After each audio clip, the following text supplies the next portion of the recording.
Don't pay a quarter, don't pay a dime, don't pay a penny, don't waste your time. If half a penny is all he asks, don't give him any. Lay off his tracks, my half a penny is what he'll say. Still a steep price, just walk away. Good morning, Hid Nation, folks. Look at everything in between and beyond. My name is Roy, the host of Pennies, and this is, of course, the first pregame Pennies after the All-Star break. 26 games to go. This is the push. This is the crunch time of the NBA. And of course, a lot of things flying around, some of them more consequential than others. Please follow us at Pennies on Facebook, at Pennies1 on IG. In any case, the only move that we've had since the trade deadline and for free agents, and disregarding a whole bunch of people that could or could not contribute with this roster. The only person that we actually signed as expected was Myron Gardner into a regular contract. And I forgot the name of the young fellow, very good. Trevor something, right? I forgot his name. We're going to post it here. Forget it. This is the way my memory works. But we got another one for a two-way contract, and this was kind of expected, deserved for Myron.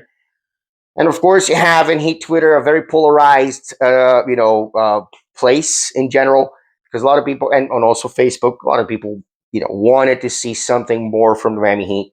But I think the front office has been kind of clear that they want to lean into this group. That's number one.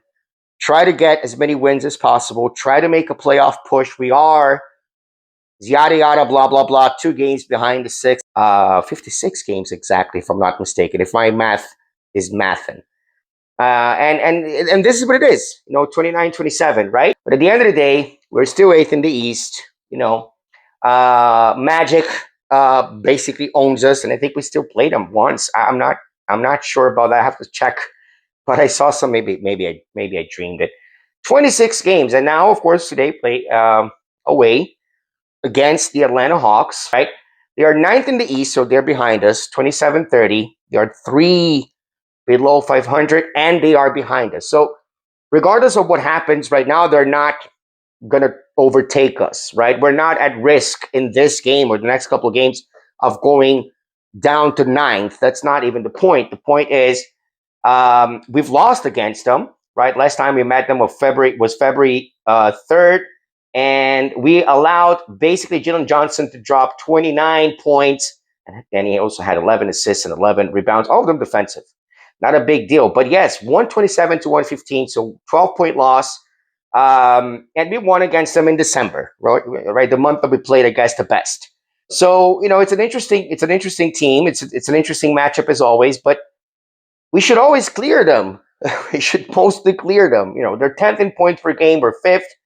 They're about 117. They are 25th in rebounds per game. We'll be climbing in that category, about 42 and a half. They are first in assists per game. We talked about this before, 30.4, which is higher than our assist ratio. Not assist ratio, that our assists per game in the beginning of the season when we were first, and they're 24th in opponents' points allowed per game, right? Miami Heat is 2nd rebounds per game, 8th in assists per game, and 20th in opponents' points allowed per game. But more than anything, we are seeing the youth movement, right? Growingly, we're seeing the youth movement. We've seen a couple of things that I can say. First of all, of course, Kaz, right? Showing how much, just as much as Jaime Jaquez and Larson. So we don't know what's going to be, what his sophomore, year is going to look like. His second year in the NBA is going to look like. But what we can definitely say is that his is definitely a player that seems very NBA ready, that seems to have a very high ceiling. We've seen more trust in Ware and Ware delivering. Again, Ware is a guy that needs those minutes to get into rhythm.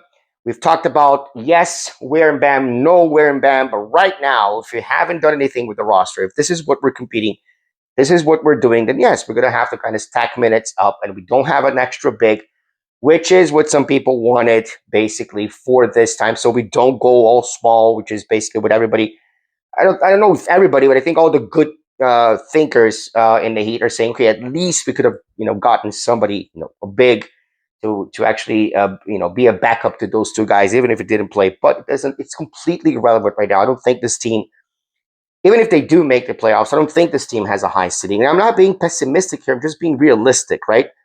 What we can say is that Hero is probable, right? This is what the injury report looks like basically right now. Let me take a look. So here is probable. Norman Powell is questionable with back soreness. Andrew Wiggins is available, though he has a toe injury. I don't know what it is. Phil Larson is available with an elbow contusion. Ishad Johnson is questionable with a calf injury. Of course, Trevor Kills is in the G League. That's the guy who we talk. He's available. Jimmy Young is available. Vlad Golden is available. And Terry Rozier is out because of the NBA cover up. And the Hawks, who don't seem to necessarily want to move up so much, may probably sit Kuminga out for the rest of the season, but he's out with a knee injury, right?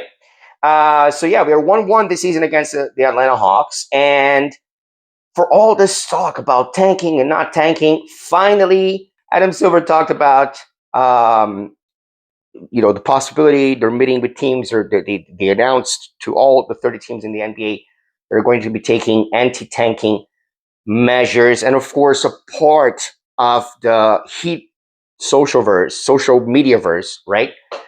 Basically started saying that one of those ways, because that was suggested, for example, by Silver himself, was eliminating the draft. And I just want to speak about that part, because there's one thing that I understand is how eliminating the draft could be consequential to the organization, but also understand what Jude on our Facebook group, shout out to Jude, has been talking about a lot in our message exchanges, which basically we understand that the draft and the NBA in particular really rewards the worst teams, and the worst teams are oftentimes having their first lottery picks, etc., for 3-4 years in a row, and this is how you get teams like the Thunder. This is how you get teams like the Pistons. This is how you get teams like the Spurs to grow, because they grew through the draft, and they grew by purposely playing poorly. And in my opinion, it's not about even disrespecting the organization if the goal is to be a winner in the future, but certainly disrespecting the fact that sports are not just about that. And that is true. But at the same time, that people want to win. And I understand that fans would win.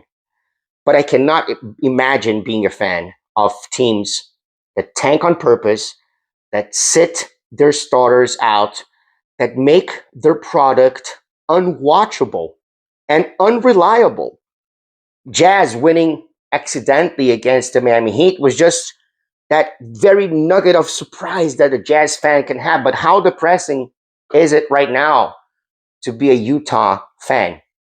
So as much as I do want changes to come, and those changes may mean that we have to lean, as the organization says, they're leaning on the young core.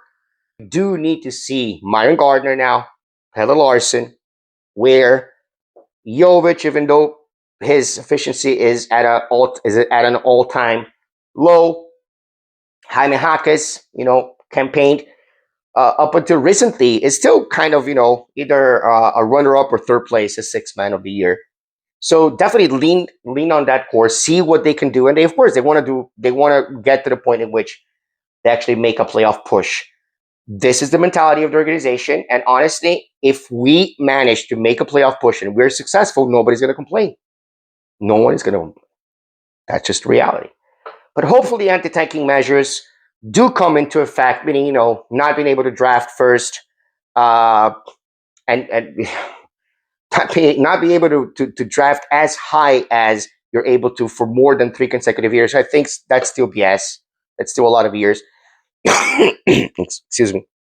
Most important aspect is, yes, taking certain teams out of contention. If you make bottom of the league, consecutive times, you also don't get that higher pick.